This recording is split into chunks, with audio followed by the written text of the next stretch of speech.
Hail and well met, my friends, and welcome to DM Talks with Conzi.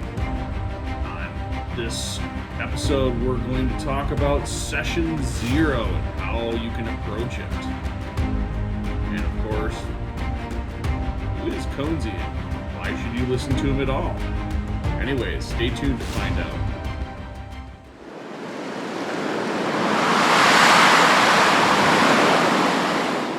Welcome to Wisco Dice! Hey yo folks, I am your host, Conzi with the Most, and I am here today to talk a little bit of Dungeons and Dragons. So, hang on for the ride. It's going to be a little bit different, but a lot of fun. Of course, if you're new to this channel or just finding us for the first time and are interested in more Dungeons and Dragons content, we need to know that in the comments below. Please make sure you drop us a note to let us know if this is something you're interested in. We would love to hear from you and interact with every comment. Also, while you're there, don't forget to smash that like button and, of course, subscribe. All right, let's go ahead and get to it. So, I am a long-term dungeon master. I've been running games since I was, 14 years old. So well close to 30 years or over 30 years of dungeon mastering experience or game mastering experience under my belt. Running from editions of Dungeons and Dragons in particular since the Red Box days. If you remember the old Red Box starter kit with the old ancient dice that you had to color in with markers, or the crayons that came with it. Of course, first edition, second edition, Advanced Dungeons and Dragons, all of the editions of Dungeons and Dragons. I've also got experience in GM'd games for things like Call of Cthulhu, things like sci-fi and cyberpunk games, other fantasy systems, and of course, superhero games. So, a lot of GMing experience under my belt. Not to toot my own horn, but I feel like I've been there, done that, and seen what most players can come up with in all sorts of different crazy scenarios. That said, players are always surprising you, and Session 0 is a great tool that you can use to help get ahead of the game and get yourself prepared and understand a little bit about what your players are looking for, as well as the makeup of the game you're pitching and moving forward with trying to run. Now, this is also fairly timely, and I'm going to use some context to the Red Star Rising campaign that I'm prepping for, and we're about to have our first Session 0 for as we kick this off in just a week from when this is recorded, but by the time this is released, we'll probably have had our Session 0.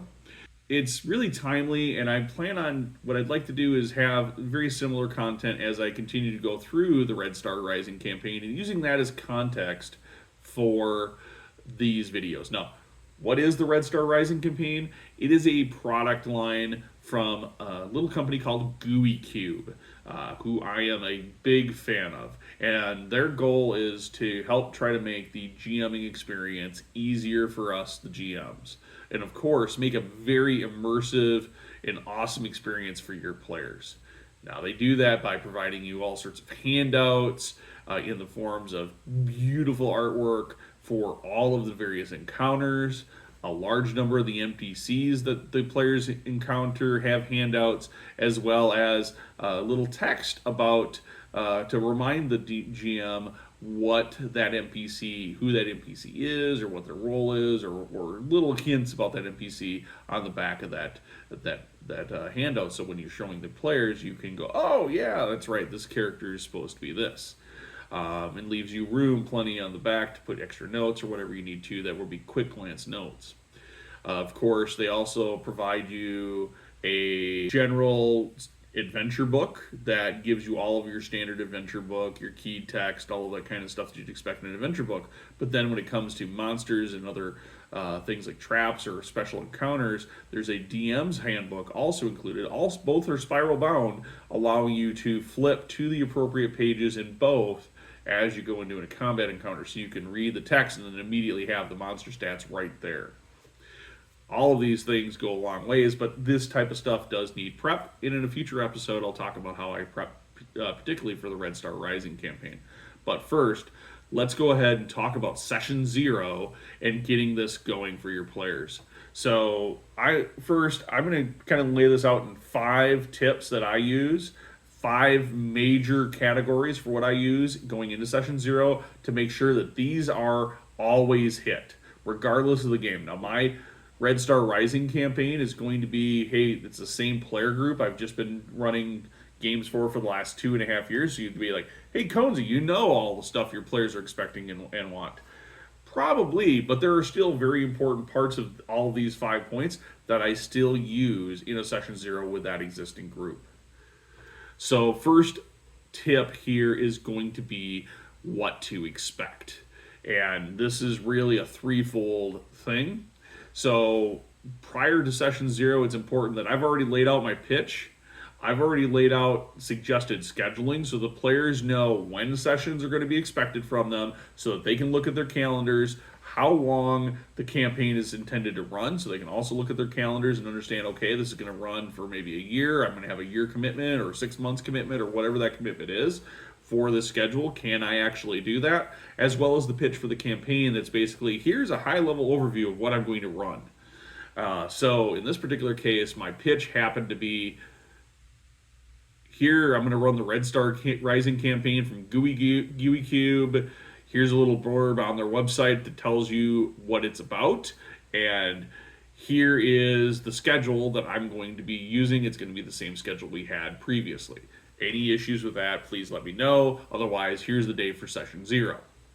And that kind of got things started. Now, that was the initial what to expect before I even got to session 0. Now, once I'm into session 0, first, I'm going to kick things off. All the attention is going to be on you as the GM of the game, no matter what the system is you're running. So, laying out a little more guidance as to what to expect now. What's getting you excited? Basically, you're almost marketing yourself and the game here at the beginning of this part, where you're really getting your players excited about what got you excited to run this, right? And a lot of people talk about games here where you're customizing things or you're going to find out what your players want in session 0. Absolutely, that's going to be the case, especially if you're starting with a new group. But they already need to have bought in. Those players need to have bought in on the initial pitch. So now they're just finding out more. There's nothing worse than finding out at session 0 that 3 out of the 5 players at the table don't want anything to do with what you're running. You just wasted their time and yours. So make sure you set up the pitch to be able to set some of those expectations early. Now your session 0, you're going to get them more excited as you're also basically going deeper into your pitch. Now, once you've done your pitch, and I don't spend a lot of time, it's just a few minutes, basically going into, here's what I expect out of this game. Is it going to be, how am I going to address the 3 pillars, the exploration, combat, and role play?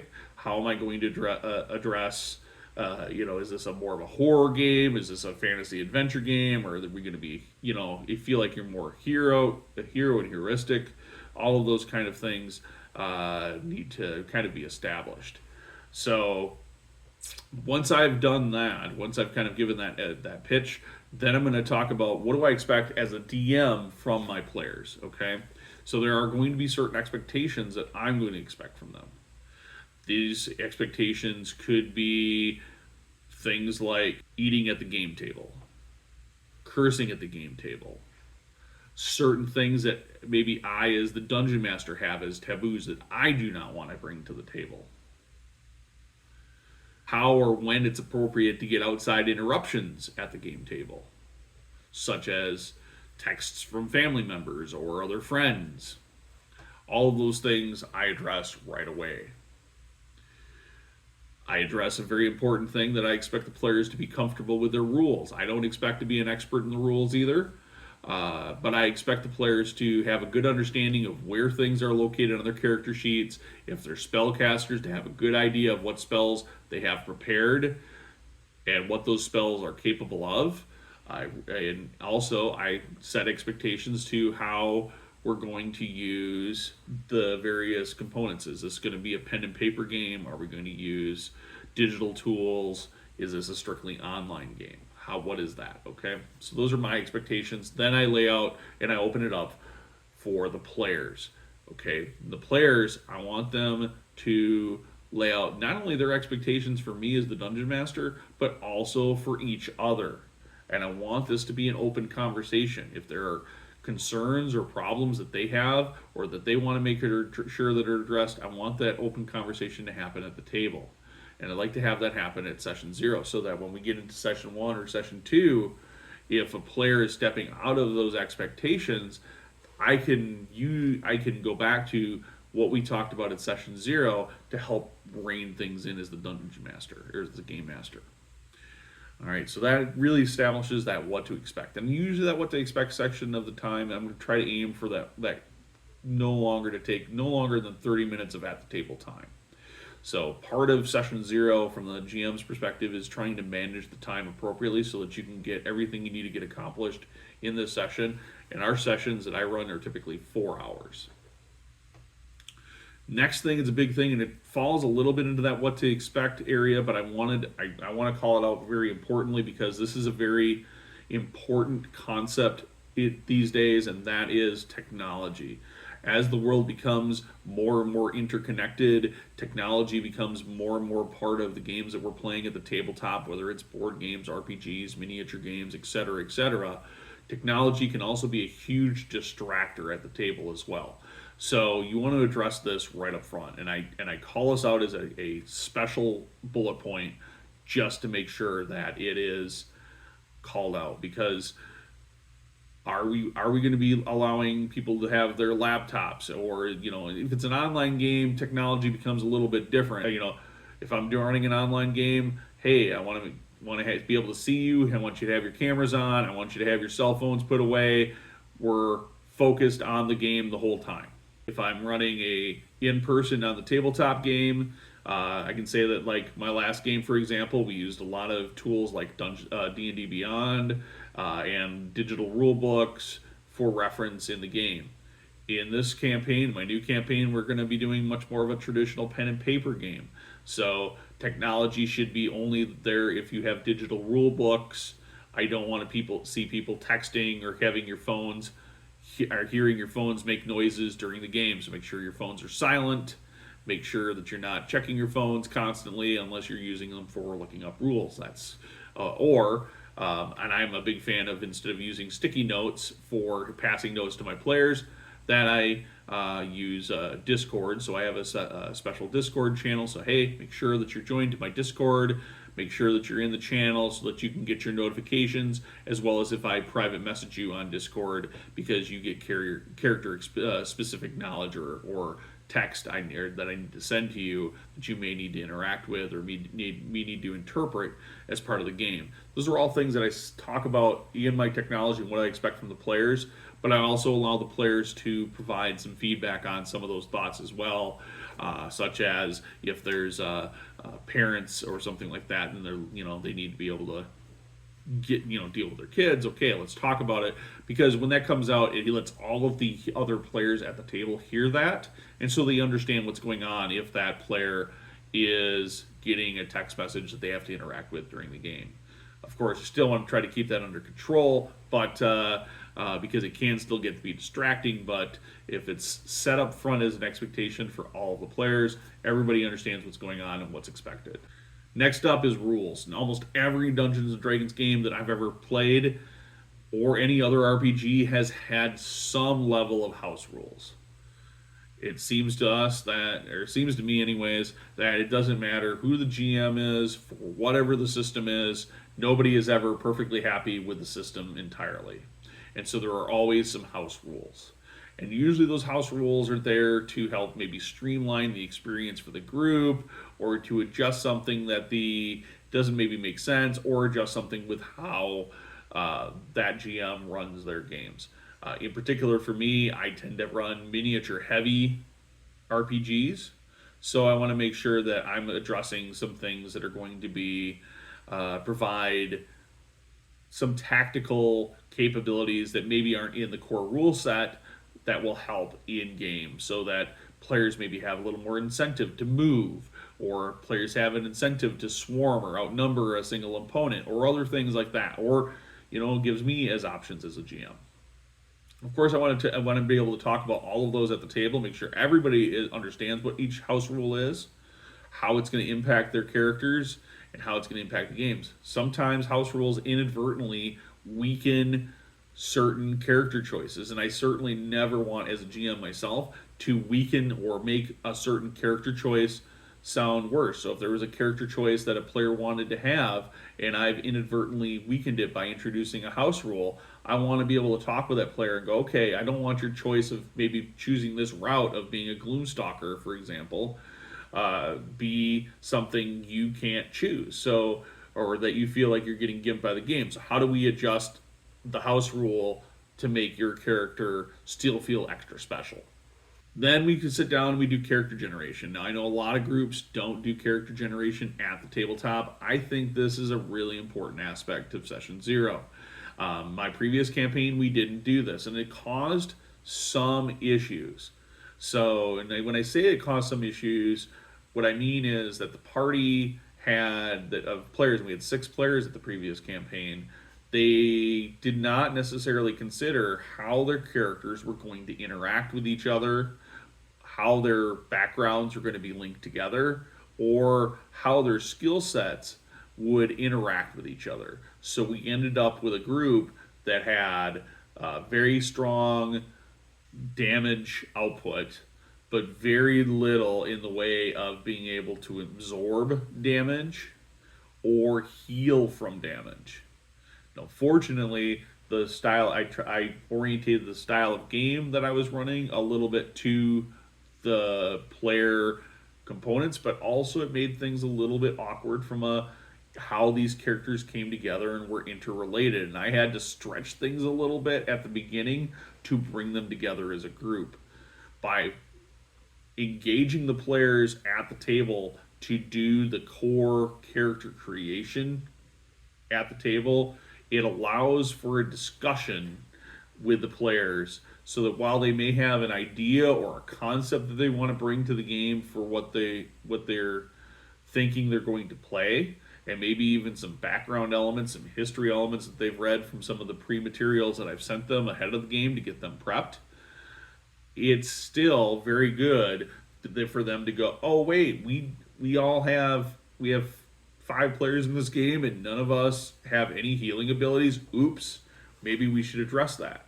Or oops, how did I get to know your character or your character? How do we know each other? These concepts and getting this discussion going at the table is really important. It's really important to the games I run, and it's definitely a step that, like I said, I didn't do it in my previous campaign, and I saw the downfalls from it. And it's something that in a lot of other games before that I had done personally. It was make the players generate characters together as a group so that they had reasons to come together. Now, maybe that was also partially because I didn't necessarily trust my players when it came time to rolling up ability scores and such, but it's also, especially if you're doing rolled ability scores, hey, now everybody's rolling them together at the table. You can see what gets rolled and et cetera, et cetera. Nobody's coming to the game with 318s or anything like that.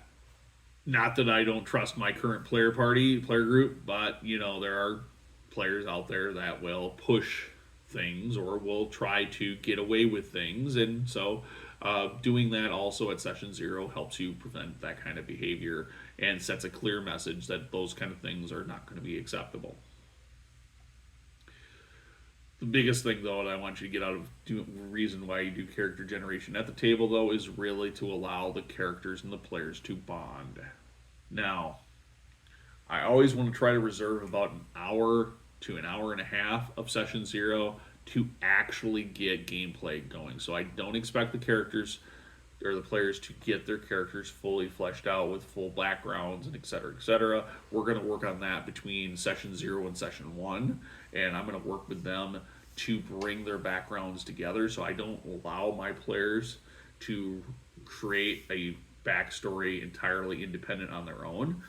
I take their concepts and then redraft it or tweak it, what they provide, to in between Session 0 and Session 1 to tie it into the campaign I'm about to run and make sure that there are going to be there's at least potential for them to encounter something special that will have meaning for their character in the campaign I'm planning to run. Because that will ultimately give that player more investment in the game.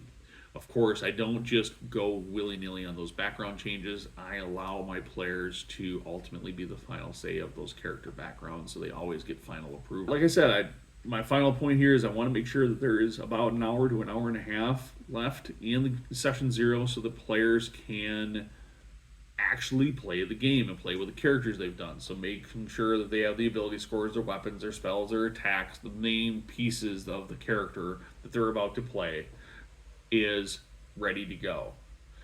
Then as soon as that's kind of there and they've got their characters and they've filled in some background details on their characters or maybe filled out a background questionnaire or whatever it is, okay, it's time to play. And I want to get through one meaningful encounter. So whatever I'm going to do to set up the campaign and get things started and bring the players together as a party at the table, whatever that is, whether that's having them show up in an inn or, hey, they're part of a traveling caravan, which is exactly how they come together in the Red Star Rising, is they're all members, young members of a traveling caravan. And they're on the final day of Carnival, and they are basically, the players are basically additional helpers / security almost for the Carnival. And so mysterious things are about to happen and events are about to happen. So I want to get the players, and I'll lay out all of that again with whatever pretext or summarized text that every campaign has. Start of it, so if you're buying a purchased product or if you're running your own that you're going to create for yourself to kind of kick off a campaign. Then one meaningful encounter. Okay, so I like to try to have that be a combat encounter personally, but it can be a role play encounter, could be an exploration encounter, depends on how or what you're trying to do for the game. Whatever it is to kind of that gets them past that, like this gets you out the door. You know, Gandalf. That moment that Gandalf meets Bilbo in The Hobbit, right? And the dwarves come knocking at the door, and all of a sudden, this is Bilbo going on an adventure. I want that encounter to get them basically out the door, and now they're even more excited to play in this campaign. They're like, ooh, I wonder what's going to happen next. Okay, that's the end of session 0. That gives them all of the things that they need to know about what the game's going to be like. It gives them a taste of what they're going to get to experience, and they have their characters started.